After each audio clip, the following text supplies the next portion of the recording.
తిరుమలలో చిరుత సంచారం కలకలం రేపింది. రాత్రి శ్రీవారి మెట్టు మార్గంలో కంట్రోల్ రూమ్ దగ్గర చిరుత కనిపించింది. చిరుత పులిని గమనించిన సెక్యూరిటీ గార్డ్ భయంతో కంట్రోల్ రూమ్ లోకి వెళ్లాడు.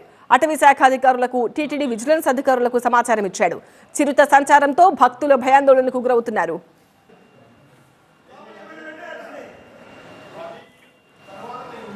గత ఏడాది ఆగస్టులో అలిపిరి మార్గంలో ఒక చిన్నారిని చంపేసింది చిరుత.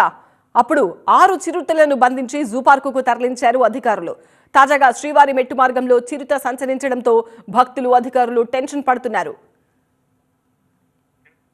చిరుత ఈ మాట వింటేనే శ్రీవారి భక్తులు వణికిపోతున్నారు. సరిగ్గా ఏడాది క్రితం కూడా చిరుత అటు భక్తులు, ఇటు టీటీడీకి ముచ్చెమటలు పట్టించింది.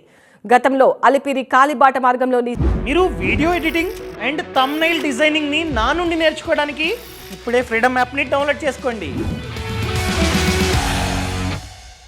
శ్రీ లక్ష్మీ నరసింహస్వామి ఆలయానికి సమీపంలో కొన్ని చిరుత పులులను అటవీ శాఖ అధికారులు బంధించారు.